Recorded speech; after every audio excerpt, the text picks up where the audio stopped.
السلام عليكم، ازيكم عاملين ايه؟ اهلا بيكم في قناة ايمي ميكسولوجي، وجايه لكم النهارده في فيديو جديد تكملة لمجموعة فيديوهات هنخرج في اسكندرية. وزي ما انتم شايفين انا في العجمي، وهنطلع من العجمي على قلب اسكندرية. طبعا احنا في العجمي عندنا البحر، وعندنا كل حاجة، كل انواع المحلات اللي انتم محتاجينها. تنزلوا تتمشوا في العجمي. بس انا عامه مش باجي اسكندريه عشان بحرها، انا باجي اسكندريه عشان اتمشى في شوارعها. فلازم انزل قلب اسكندريه حتى لو كان بينه وبين العجمي 20 كيلو. ما اقدرش ان انا اجي اقعد في العجمي كده وما انزلش قلب اسكندريه. خليكم معايا عشان تشوفوا النهارده هنعمل ايه. ودلوقتي احنا طالعين على قلب اسكندريه. ومش عارفين رجلنا هتودينا فين، فخليكم معانا. احنا كده طلعنا على الكورنيش اسكندريه يا ماريا. طبعا مجرد ما نوصل للبحر، بس يعني حاجه كده بتاخد الواحد دي حته تانية خالص. احنا تقريبا خدنا نص ساعه عشان نوصل من العجمي هنا للكورنيش. احنا كده عند كازينو الشاطبي. طبعا كازينو الشاطبي ده فيه سلسله مطاعم وحاجات جميله جدا جدا للي حابب يجي يقعد هنا بقى يتغدى يسهر. عامه في مطاعم كويسه جدا.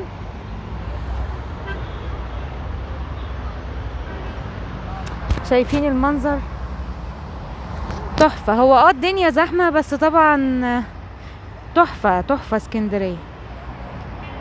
طبعا اللي بيحب ينزل بعربيه، يعني ما انصحكش تنزل بعربيه حتى لو انت جاي سفر بيها. اكيد هتركنها وهتقضي اسكندريه بقى على رجليك او بالمشاريع.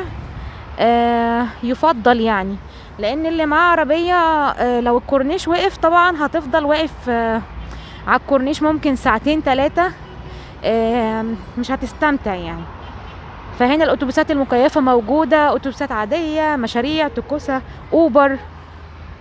العربيه يا دوبك هتسافر بيها وتركنها بقى ايه في اي مكان. لكن لو معاكي العربيه طبعا هتنكد عليك الخروج في اسكندريه، مش هتبقى زي ما انت متوقع.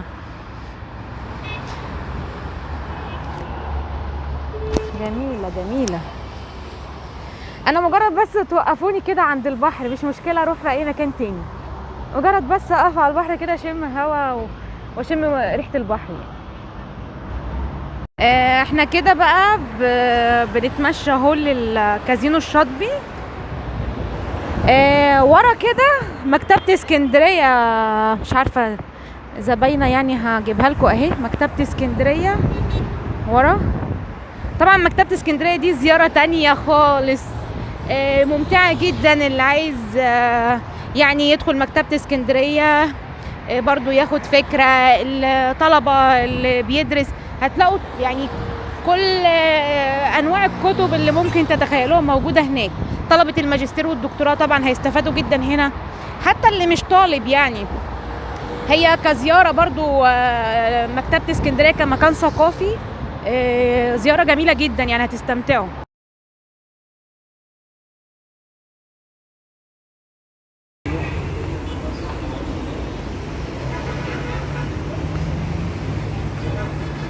احنا كده دخلنا كازينو الشاطبي، هنقعد في نعنع الجزء اللي هو بره على الشط. في طبعا حمامات، في كل حاجة. بس طبعا تاخدوا بالكم جدا عشان يعني لو هتقعد على الشط. البغبغانات دي انا اتصورت معاها تقريبا من سنتين، معرفش بقى هي ما زالت عايشة ولا هي نفسها ولا جابوا غيرها يعني. بس محدش يقرب منه عشان بيقرم. تاخدوا بالكم من التمشية على الشط هنا عشان بيبقى فيه زيت. هدومكم هتتبقى او رجليكم وما بيطلعش بسهولة، فنكتفي ان احنا نقعد بس يعني. بصوا المنظر، بصوا الفيو رائع ما اقولكوش طبعا. بصوا الفيو هنا، انت بتقعد كده في اماكن عاملة زي مراكب او نص مركب. كوك بيقرم قبل كده كان هيقرمني، بس هو ده نفسه اللي كان بقاله فترة معاكم ولا؟ كوكو كوكو كوكو. ايه؟ قولوا كده على زي القط. اعمل له كده؟ خايفه يقرمني ولا يا مامي. انا قلعت الصندل عشان مش هينفع طبعا اقعد بالصندل كده، بيبقى صعب طبعا الحركه. انا بحب اشوف الغروب جدا على البحر، فيو رائع بقى.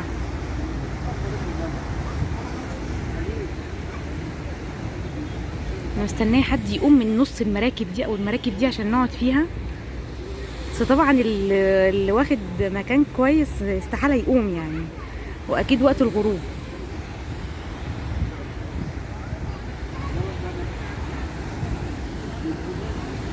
انا قعدت صندل بس ما انصحكوش طبعا تتمشوا على الميه، لان هتلاقوا رجلكم كلها اتملت زيت اللي هو التقيل ده، ما بيطلعش، والهدوم هتتبهدل يعني لو جه عليها الرمله او الميه اللي ناحيه البحر دي قدام كده. انا معرفش ده بقى ارنوب بقى تبع المطعم ولا هربان من المطبخ، انا مش عارفه، بس هو جه معانا على الشط، هو غالبا هربان من المطبخ. المفروض في ملوخيه جوه هتتحضر على الارنب ده.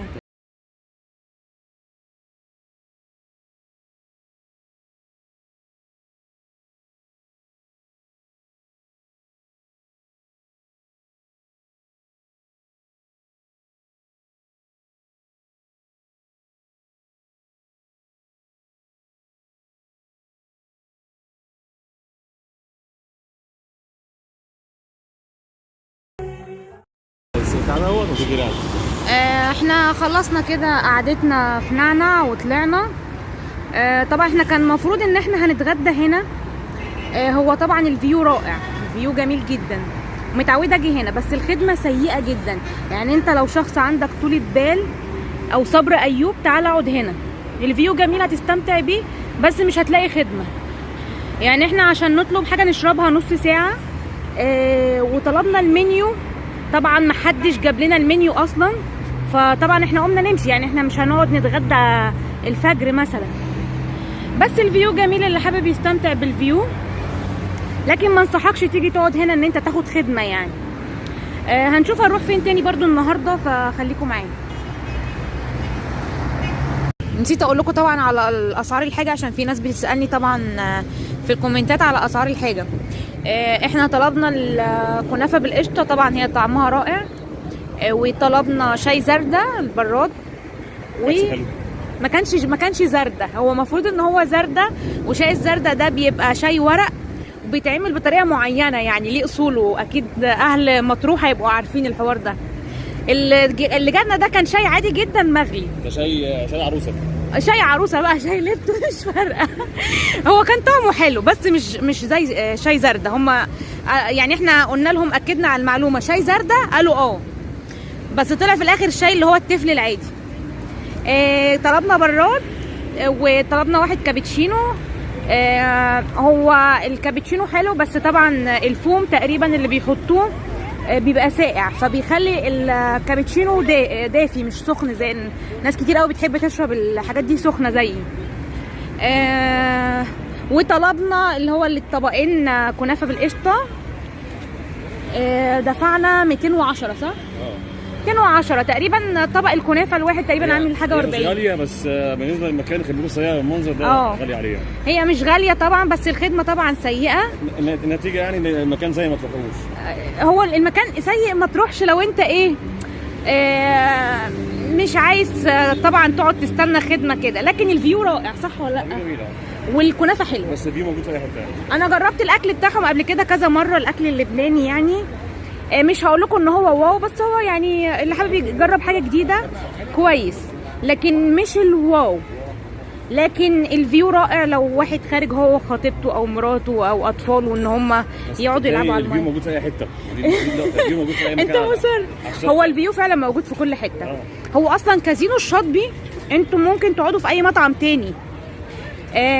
وفي ناس بتفضل الاكل اللبناني اللي هو بتاع نعنع ده، فطبعا ليكوا حريه الاختيار. انا بس بقول تجربتي يعني، انا مش اول مره اجي، واكيد هاجي تاني يعني، لان برضو اهلي متعودين ان هم ننزل نقعد عند نعنع يعني. بس هي الخدمه طبعا يعني. احنا هنا معديين في ايه؟ مش عارفه. اسمه بانوراما المكان ده، على البحر برضو، على الكورنيش كده، بعد الشاطبي كده اما كملنا مشي. شكله مكان لطيف قوي، نقعد هنا. بس هنا بيقدموا اكل. انا مش عارفه هنا بيقدم. احنا المفروض عايزين نتغدى طبعا، كنا عايزين نتغدى. شكرا جدا يا نعنع ان احنا ما اتغديناش. فمش هنا تقريبا في غدا صح؟ شكله كده. سينامون ده غير سينابون صح؟ ده هنا اسمه سينامون، ده غير سينابون، ده اسمه قرفه بس كده. غالبا بيقدم معجنات يعني غالبا. هنا في مكان للاطفال اهو. هو احنا كده ما زلنا في الشوبي؟ مش عارفه صراحه. هو احنا كده فين؟ ايه؟ كان بشيزار؟ كافيه بانوراما في كان بشيزار. نفس المكان ماشي عادي. كان بشيزار كافيه بانوراما، هتلاقوا فيه والله حاجات جميله جدا. بس انا مش عارفه لسه هنقعد ناكل هنا ولا لا. وفي منطقه بلاينج اريا للاطفال يعني، وشايفين الالوان بقى. اعتقد ده وقت الغروب برضو يبقى حاجه تانية. اهو في فيو تاني اهو يعني للي حابب، فجميل جدا يعني. قررنا اخيرا ان احنا نروح جليم باي، عشان احنا ما رحناش جليم باي من ساعه ما خلص، اللي هي منطقه جليم طبعا. ايس كريم في ديسمبر، ايس كريم في جليم. مش هنعدي الشارع، محدش يعدي الشارع حتى لو في اشارات. احنا هنعدي النفق، هننزل ونعدي الناحيه التانية ونركب لجليم. فاشوفكم هناك. طنطا طنطا طنطا طنطا. انا بخاف جدا من الانفاق دي. بخاف لا تقع. مش عارفه، انا دايما لما بدخل نفق كده اخاف لا يقع. مش عارفه ليه دايما بيجي في دماغي ابقى احط عليهم حاجات. احط بقى فيسز بقى وورد وناس بتضحك وناس بتعيط. المهم ما نعديش الشارع، عدي النفق حتى لو بتخاف من الاماكن الضيقه. وصلنا جليم باي اهو. طبعا خطوتين، مش خطوتين قوي يعني. وسان ستيفانو اهو اهو. سان ستيفانو للي حابب طبعا مثلا يدخل مثلا يعمل شوبينج، برضو في مطاعم، او يقعد بقى على جليم بقى. طبعا جليم ده كان اللسان اللي هنا، طبعا الناس بتقعد بقى براحتها، بس اتقفل بقى مجموعة مطاعم. بصوا بقى لما اتجدد بقى حاجة تانية والله العظيم يعني. مطاعم بقى، مطاعم تحت، مطاعم فوق. ايه فين كده؟ احنا الاول هنخش من الامن، تقريبا هيفتشونا، مفيش بوابات.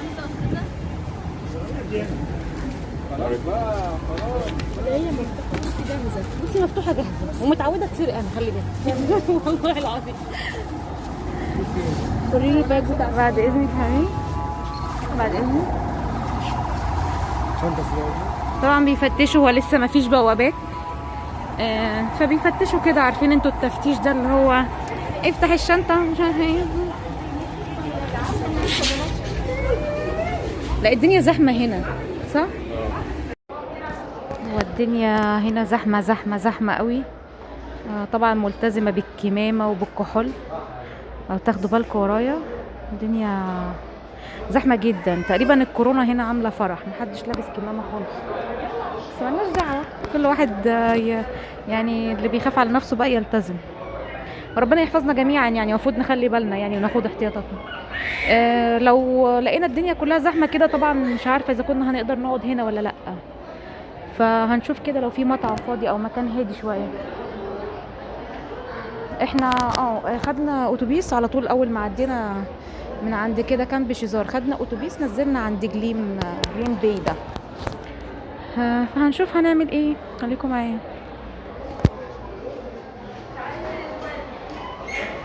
احنا ما زلنا في رحلة البحث عن مكان نقعد فيه، عشان سوري الدنيا زحمة قوي. مش عارف ده ايه. كوستا، قلنا كوستا ماشي. وفي تشيلز، تيجي نقعد في تشيلز. بس احنا عايزين نقعد على البحر لان خانقة قوي الناحية التانية. صور مكان تعالى تشيلز بقى وخلاص. تشيلز يعني بحيث نقعد على البحر. الله على الهوا، هوا.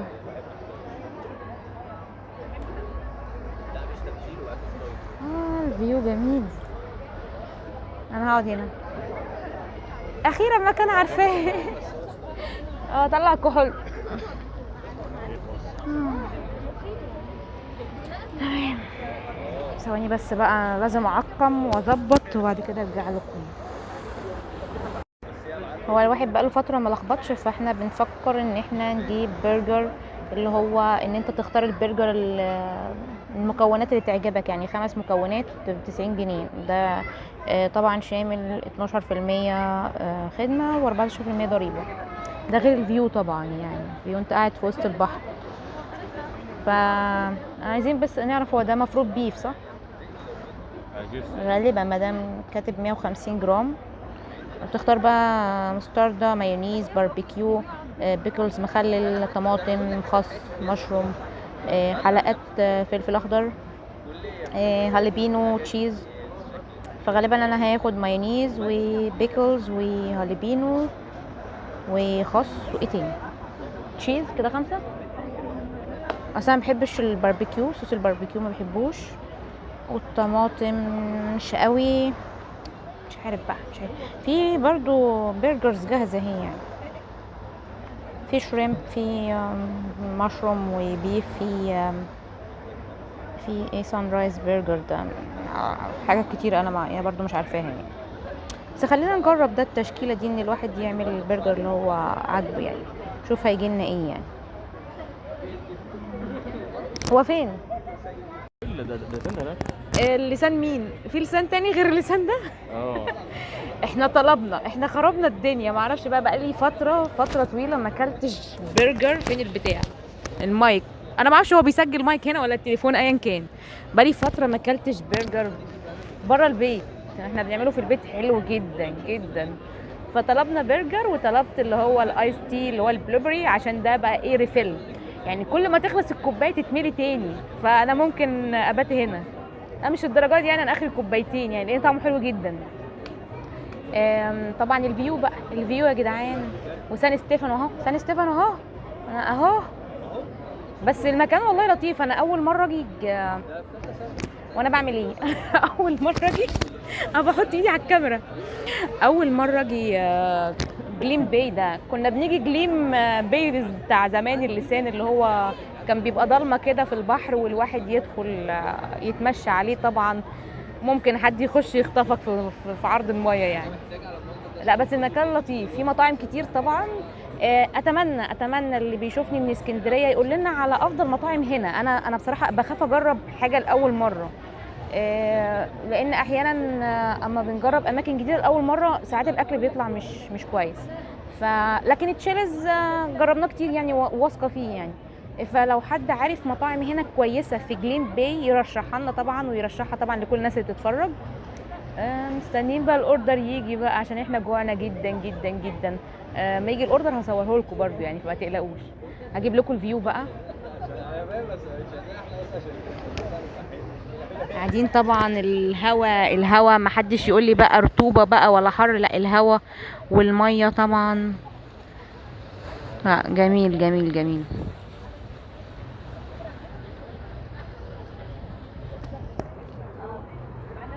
الاوردر جه اهو، شكله مغري قوي. بطاطس والبرجر بقى على حسب ما انتوا حابين المكونات. انا اخترت مشروم وهالبينو عشان انا بحب الفلفل طبعا. وايه ده، خس. وايه تاني؟ انا طلبت جبنه تشيز، ومش فاكره طلبت حاجه رابعه بقى ولا 5، وبطاطس. ولسه بقى الايس تي لسه ما جاش. فانا هلتهم بقى، انا هلتهم لان انا فعلا جوعت جدا يعني. ايوه فلفل اسمر، ايوه كتر فلفل، انا بموت في الفلفل الاسمر. هسيبكم بقى دلوقتي. هو احنا قاعدين ناس كتير، بس اهم حاجه انا قبل ما ابدا الاكل لازم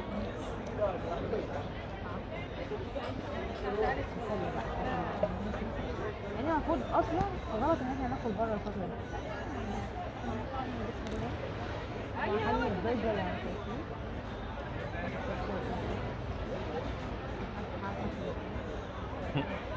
ما تركزوش معايا قوي.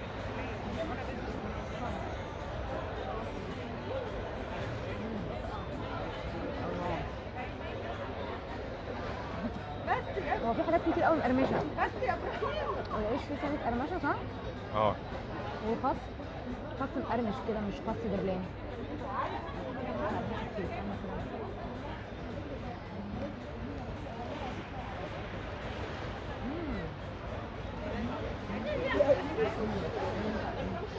حلو قوي على رأي يوسف، حلو قوي.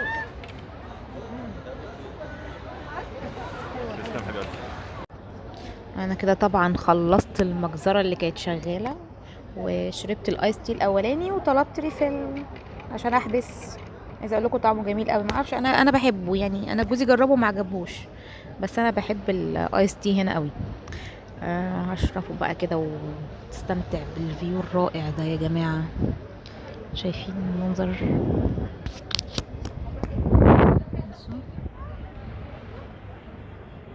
اكيد الفيو ده بقى في الشتاء اروع، يعني انت تقعد بقى بالنهار في الشتاء بقى، واحد بقى قاعد بيخلص شغل، واحد قاعد بيذاكر مع فنجان قهوة كده بقى، ما اقولكش بقى روعة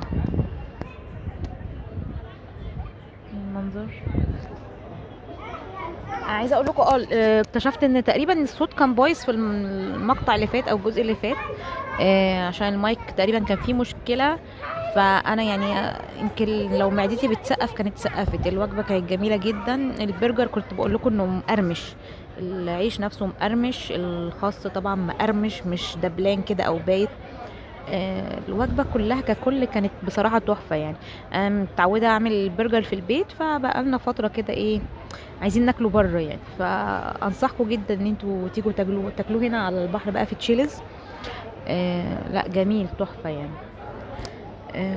نكمل بقيه السهره هنا بقى كده شويه وبعدين نروح يعني. المكان لطيف قوي. احنا كده خلاص خلصنا ومروحين.